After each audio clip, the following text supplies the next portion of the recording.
Thank you.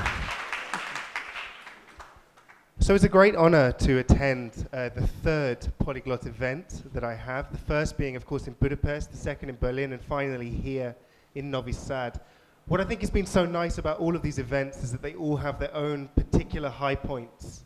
Everything, I think it's fair to say, has had its own flair, its own feel. But what I will take away from Novi Sad is the warmth and the hospitality of our Serbian hosts, and of course, the large number of events put on to celebrate the multiculturalism and multilingualism of this very special region of the world. Particularly those of you that were with me yesterday in session B will have sat through a very nice series of lectures about the minority languages of this region, which was very interesting and enlightening for those of us that perhaps don't know so much. But what I also like about this event is the fact that the number of people coming is increasing and increasing year on year. But more importantly, the types of people are changing as well. We now have more and more people coming forwards and saying, actually, well, I speak a large number of languages too. You know, I think I am also a polyglot, which means that what it means to be a polyglot is something which is changing and adapting. And these events for me highlight that and highlight the fact that, you know, the ability to speak a large number of languages is not as rare a phenomenon as people might like to pretend that it is. However, this also makes my job slightly more difficult. Because today, of course, I'm talking about how to learn and maintain multiple foreign languages, which is sort of a longhand version of saying how to be a polyglot. Just in the same way as my name in the program, Alexander Dimitris George Rawlings, is a longhand version of Alex.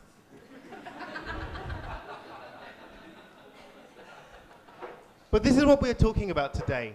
How do we become a polyglot? How do we learn multiple languages? How do we speak multiple languages? And how do we keep speaking multiple languages?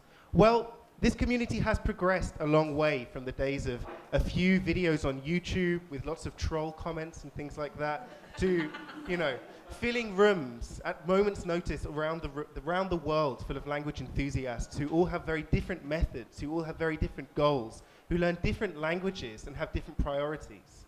Yet we are all united by this common love and enthusiasm for languages, and of course by the great number of achievements that we can all share in having learned these languages. So it's difficult for me to stand here in front of all of you and tell you how to become a polyglot, because there isn't one single way. So this talk is going to revolve mainly around my own thoughts, my own attempts to answer this quite difficult question, but quite important question to consider when coming to an event with the word polyglot in it.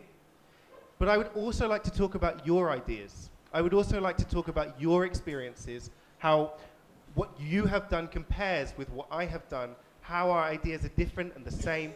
And as a result, at the end of this talk, I'm going to open this for a more general discussion, where hopefully we can get some ideas ready for people who are going to be following this conference on YouTube via the cameras, who weren't able to make it today, who perhaps don't have some of the answers that we have in this room now. So let's make a start. I mean, so when I first thought, how do we learn and maintain multiple languages? How do we become a polyglot? I realized that this was a question that I'm asked very often. But as I said, it's a question which I find very difficult to answer. On some level, it's a question which has a very simplistic response, okay? How do you learn to speak multiple languages? I think we can put this down into 3 steps. 1, learn the language.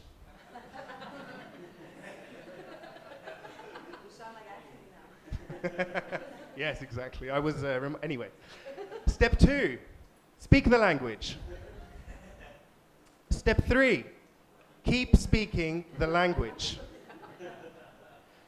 Genuinely, this is the kind of response that I have to give to people when they ask, how do you become a polyglot? You just do this a lot of times, and you keep going. And before you know it, you've got a lot of languages, and you can keep them, and you can maintain them, and hey, guess what? You're a polyglot, and it's amazing.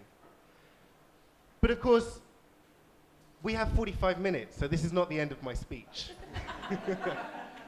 We're going to look a little more closely at what these things mean. And the wider question that I would like you all to think about for now, before we open up to a more general discussion, is why do so few people follow these steps? And why do so few people do it multiple times? Why is it that becoming a polyglot, if it is as simple as this, is such a rare thing in the wider scheme of things?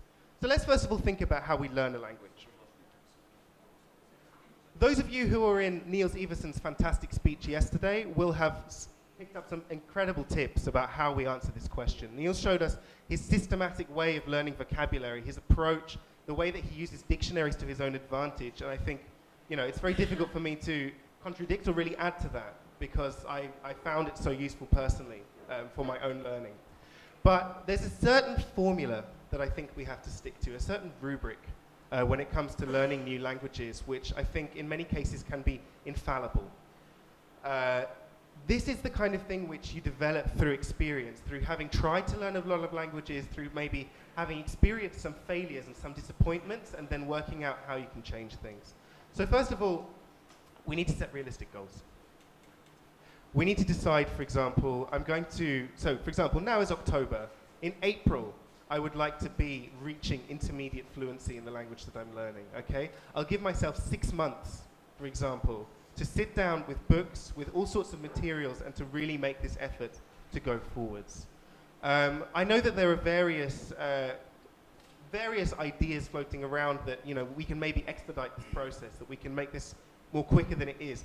My own personal experience is that you cannot rush language learning. This is a long-term thing. This is an investment for the future.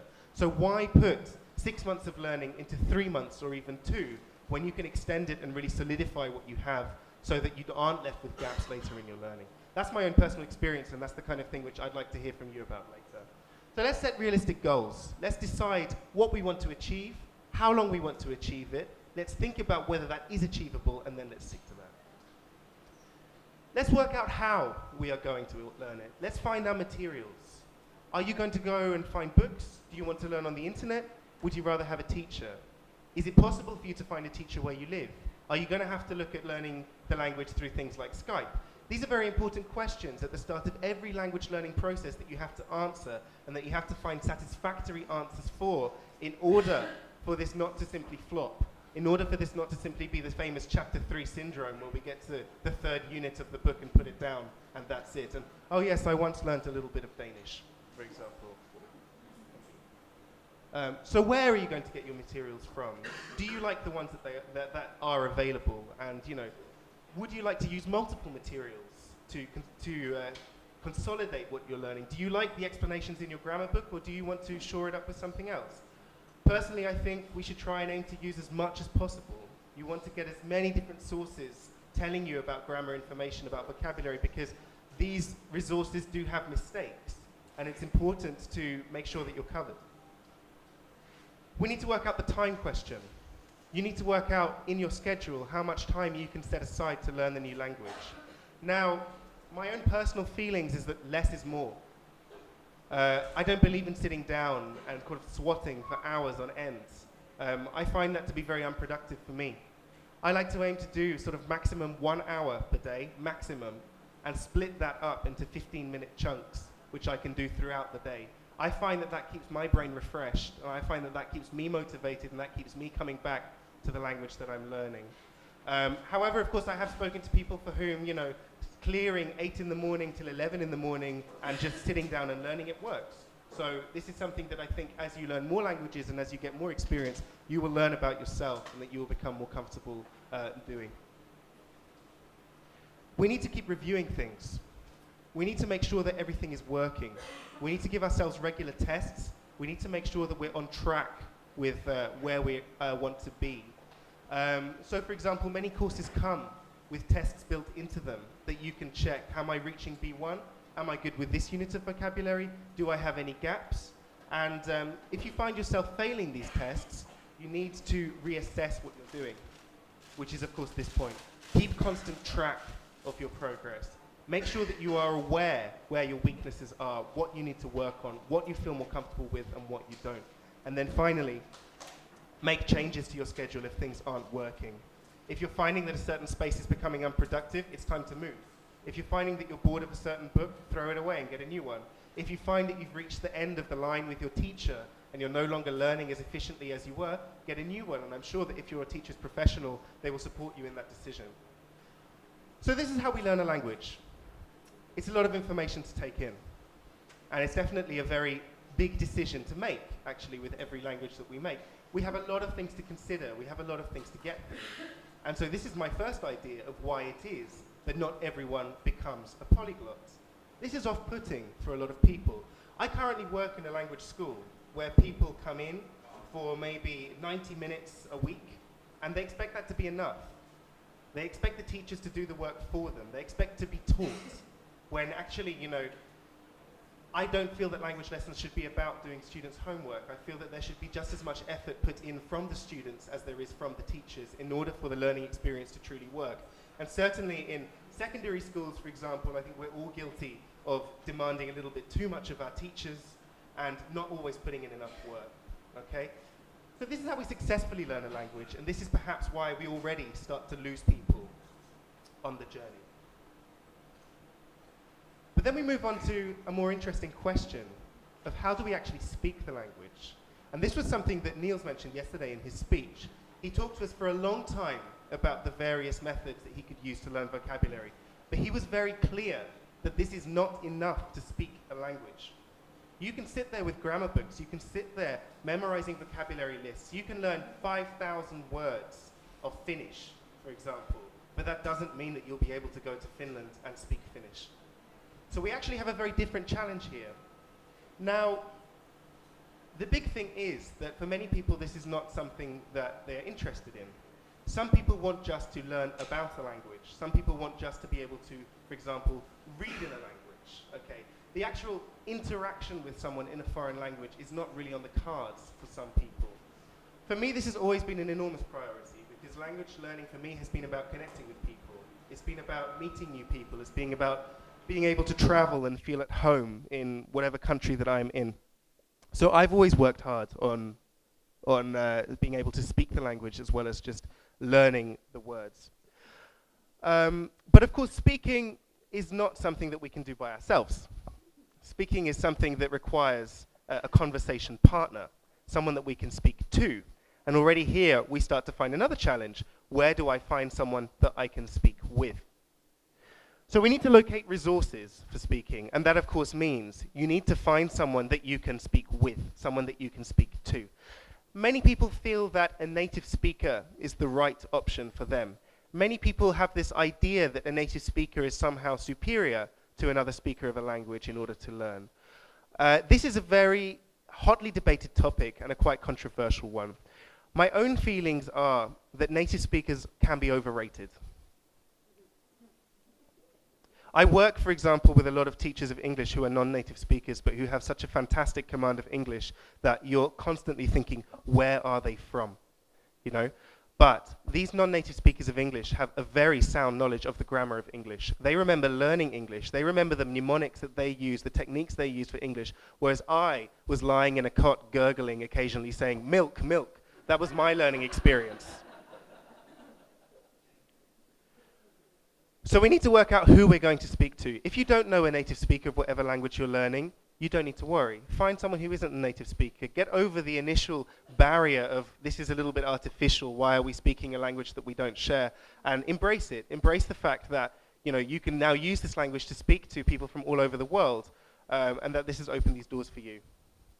So we find a way to practice the language. We find a language partner. But that is not always enough. If you want to speak correctly, there is another question that arises. How do we transform what we learned at the last stage into actually being able to speak? And in my opinion, a language partner who is just a native speaker or even another learner is not always enough. Because one of the things that we want to take away from language exchange is error correction. Now, who likes being corrected when they make a mistake?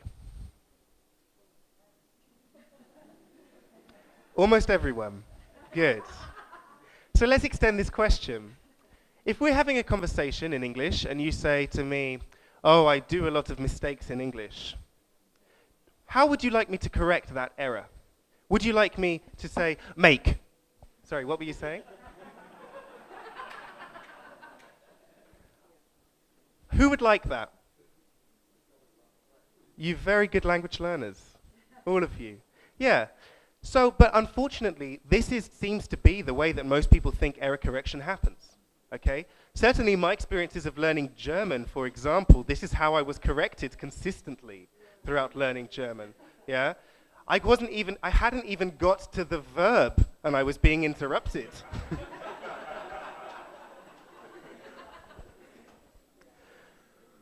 And this is actually very off-putting and very demotivating, okay? And most of all, it's actually rude. It's very rude to interrupt people, no matter what they're saying, no matter what language they're speaking, and no matter what the aim of the conversation is.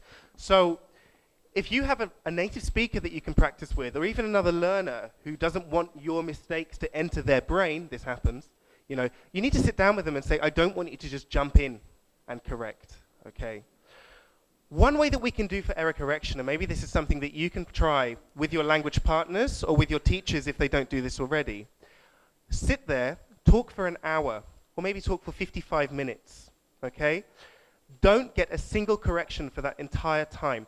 Focus on speaking, focus on communicating, focus on expressing yourself using whatever limited language you have and whatever limited grammar structures you have, simply to convey meaning of whatever sort. And then at the end of the lesson, we can sit down, write down maybe 5 incorrect sentences, and then ask you to correct them.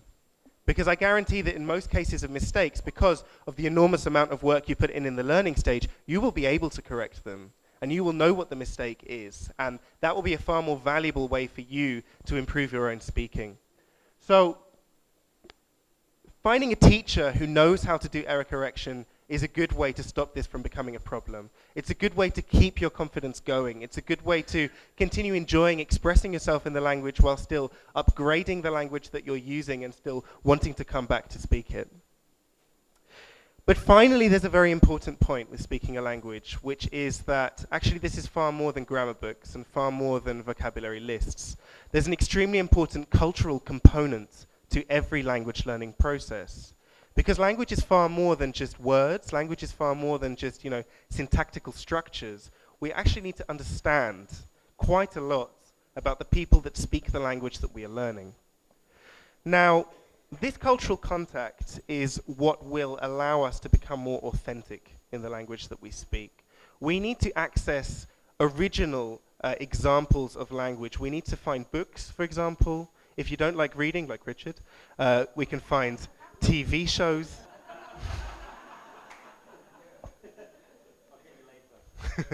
Outed Richard again.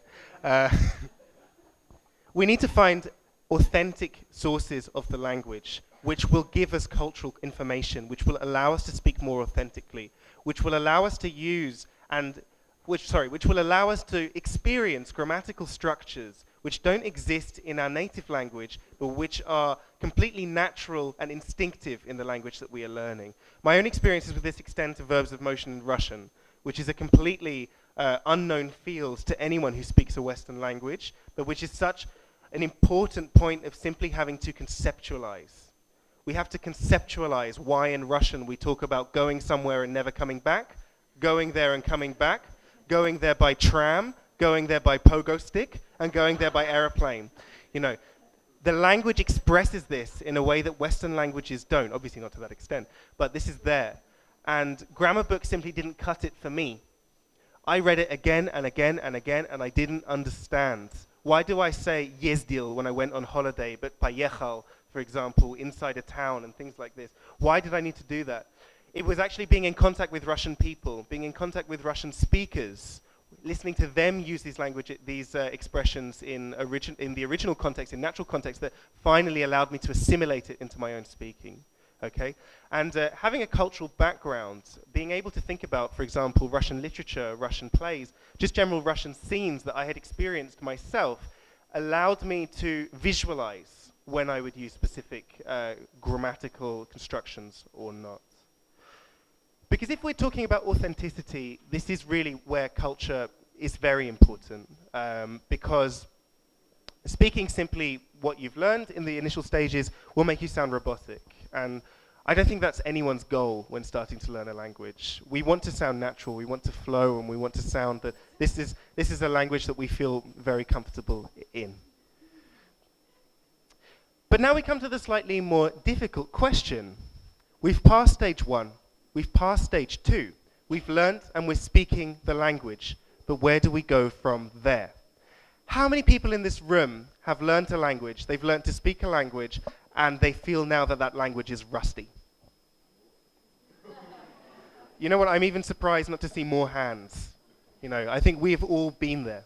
And this is the other big question where we start to lose more people on the way to becoming a polyglot. This is where we start to kind of really wonder, how do we translate the hours that we're putting in into long-term learning and long-term use so that we can say that we are fluent in multiple languages? So there are some quite drastic responses. The thing that we hear people talking about a lot in the polyglot community is the idea of integration, the idea of integrating language learning into your life so that it becomes a part of what you're doing all the time. But the reason why we hear this a lot is because it's very nicely vague. What on earth does that mean? How do I integrate language learning into my life? Well, we can take this route. We can visit the country where the language is spoken very regularly. We can invest that time, we can invest that money, we can take our holidays there and expose ourselves to the culture that I was talking about earlier, to the natural usage, and doing so while also enjoying our holidays, having a nice time, and feeling like, oh yeah, and maintaining my Serbian by coming to Novi Sad is something which is also going on at this conference. We can take that even further. We can talk about spending a long amount of time in an immersed environment. We can talk about taking 3 months out of your life, for example, going to the country, doing an immersion course or doing a job, doing some kind of volunteer work, something that will expose us to an environment where we can't use our native language and keep going with that. This is definitely integration into the life. This is revolving your entire life around languages, about making enormous decisions such as relocating in order to speak a new language. Now, how many people in this room have relocated to learn a new language? About half. Now, I noticed that the half that didn't put their hands up had this kind of reaction to relocation. Not everybody likes the idea of relocating. And you know what? I understand. You know, I like where I live. I like my friends. I like my family. I like my job. I like the country that I live in. Why do I have to go all the way around the world in order simply to learn more languages? You know? And this is actually a question for which there isn't yet an answer. Do you have to do this or not? Different people will tell you different things, and we'll come back to that in a minute. But briefly, I can talk to you about my own experiences of relocation. As of the last 2.5 months, I've been living in Budapest, in Hungary, and my main motivation was, to my shame, and also not really to my shame because I'm at the Polyglot conference, to learn Hungarian. This is what pushed me on the plane and really sent me there. I was like, right, I'm going to learn Hungarian. And I thought it was going to be very easy. I thought it was going to be great. I thought I was just going to, you know, waltz down the street with my jó napot kívánok, and, you know, before I know it, be speaking to everyone in Hungarian and be going, oh yeah, so Hungarian is this really easy language. I speak it. I'm really great. I'm really intelligent. Yeah. But it hasn't been like that. Because relocating is a very stressful thing to do. Would you think you'd agree? Yeah? Going to IKEA and trying to decipher the Swedish and the Hungarian to work out whether this is a winter or a summer duvet, and then trying to work out how much that is in euros to see how much you have left at the end of the month. This is very stressful, and it goes on for a very long time. But the other thing that happens as well with relocation is that very few of us simply have the financial resources to just pick up, go to another country, sit there, and do assimil, you know? Most of us have to work, and that's very difficult, and that's very time-consuming. And actually, since arriving in Budapest, the Hungarian that I'm able to use, I learned before going. I learned it while being in England, sitting in my living room, thinking about the move. Since arriving in Hungary, I've been rushed off my feet, working almost 9 in the morning till 8 in the evening every day, teaching, planning lessons, you know, going to and from IKEA to take back the summer duvets, you know.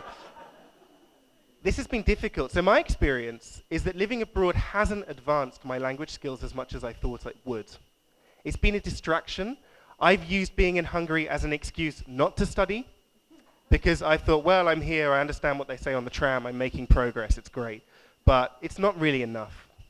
However, as so many of you have relocated in the past, I'd be very interested to hear about your own experiences where, of course, you may not have had so many difficulties as I have had, and of course I'm only 2.5, 3 months in, And hopefully, as things start to stabilize, I will be able to really speed up my language learning.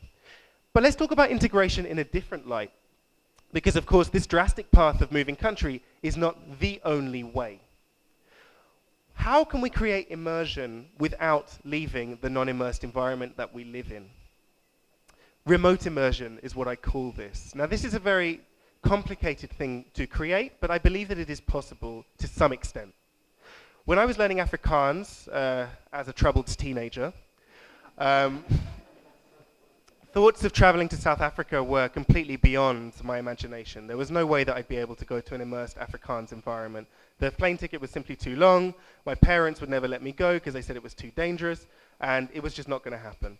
So I did what I call a remote immersion. I created this system whereby it was like I was in an immersed environment, but I was in London. What I did is I reduced the amount that I used my L1. I reduced the amount that I used English. I thought to myself in Afrikaans all the time while traveling around the city. I would look around and think, oh, how could I say that in Afrikaans? And then, I couldn't obviously say all of it. I'd have to replace some words with English, but then when I get home, I'd think, right, these are the words that now I want to clarify. This is what I now want to be able to say in Afrikaans. And that motivated myself to go forwards. But this was the really important thing. I read, I watch TV, and I listen to the news in English every day.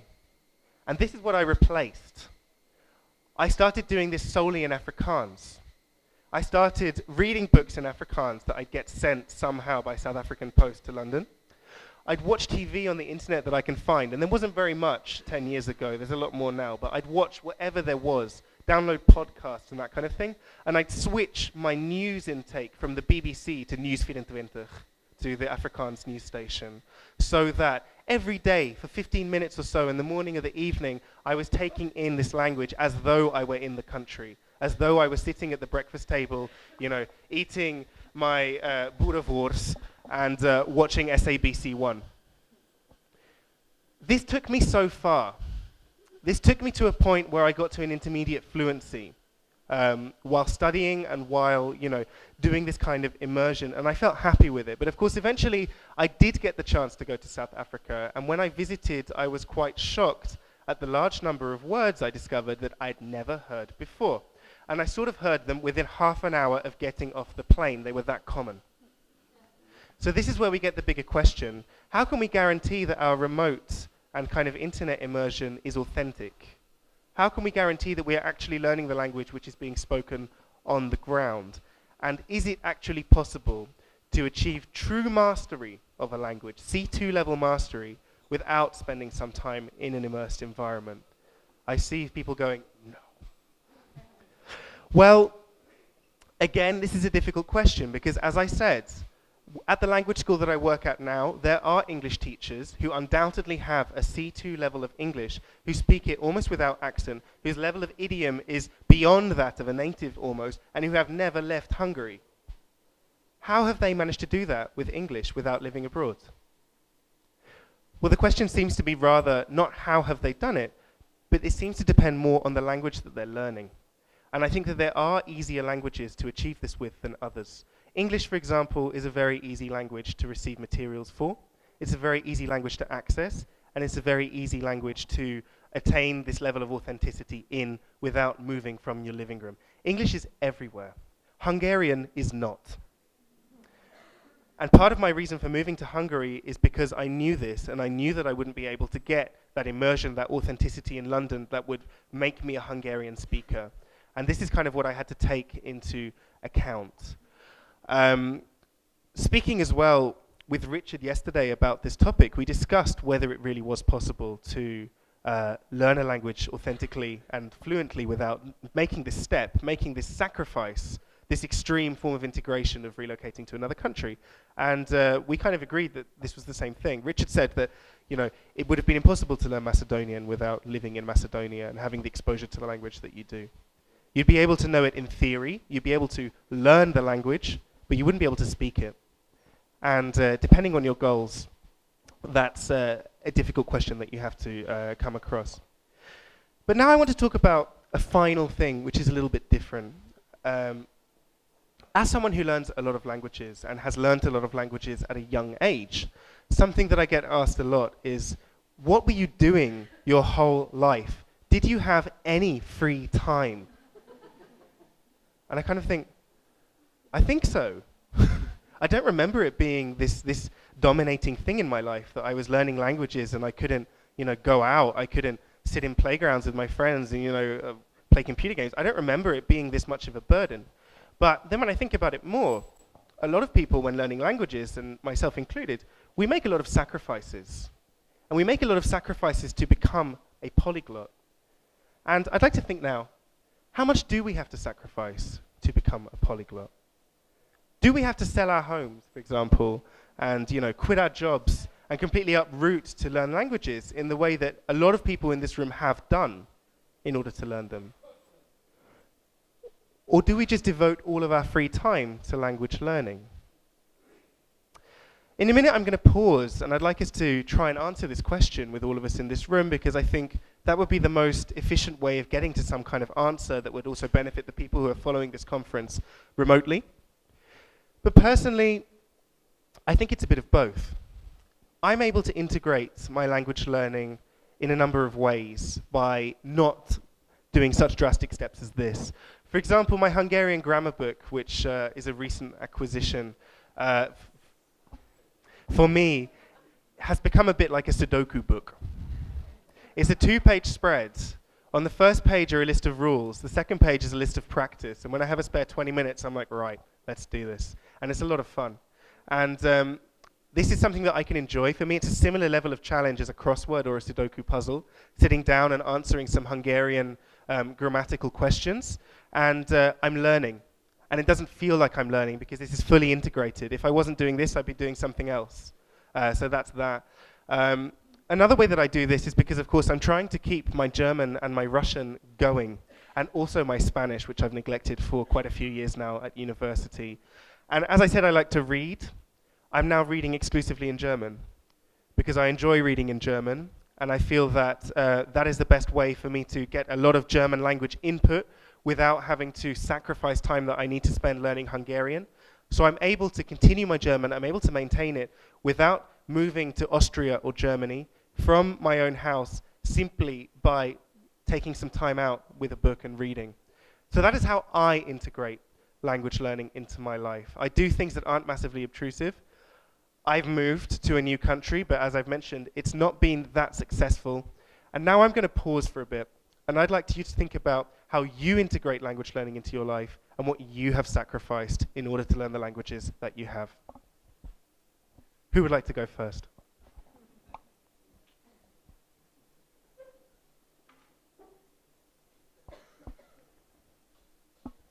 So my name is Marlon. I'm a Brazilian, and I've moved to Poland 2.5 years ago. Just for me to improve my Polish, because I've learned Polish about 2 years, for 2 years at home in Brazil.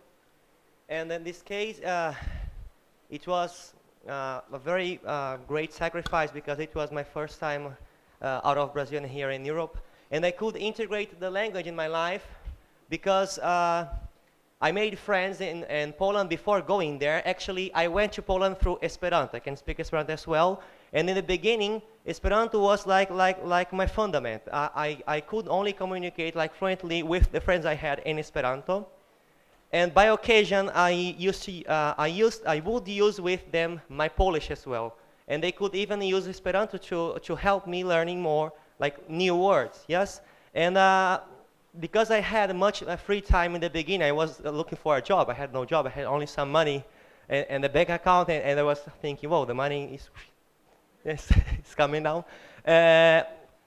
I used the time I had not only to learn the language from books, because I was actually in the country, so I used to go to the market or to the fair or to taxi drivers to talk to them about anything. I used to even create like a situation. I would ask for an ad just for me to get a conversation with someone. And usually it really works in Poland, because they are all like surprised. A Brazilian here? What are you doing? Are you crazy? Yes. So it's good because they ask you many questions, so it really works there. I think it would work in Hungarian as well, yes? Because I'm not in Yeah. Hungarian now, yes? Oh, So, Dialect. so that's the way I did to integrate Okay. Polish in my life. So here we have an example of integrating languages by relocation. But I know that that's not everyone's experience, and I'd like to hear from someone who's learning languages and has no plans to relocate, if anyone would like to share their experiences quickly. Sure. Hi, my name is Jelena. I'm from this city. Of course, my native language is Serbian, but I study Russian. And of course, I didn't have much chance to go to live in Russia. Now I'm on my 4th year. But I find this very useful. Like you mentioned, the good way is to listen to music, to watch movies, and I change the language of my devices to another language because sometimes you never know when you're going to use your language. So technical language is also very useful. And you know, everybody likes music, right? Yesterday, I can't remember which lecture was it, but we mentioned it, that it's much easier when you learn a language through music.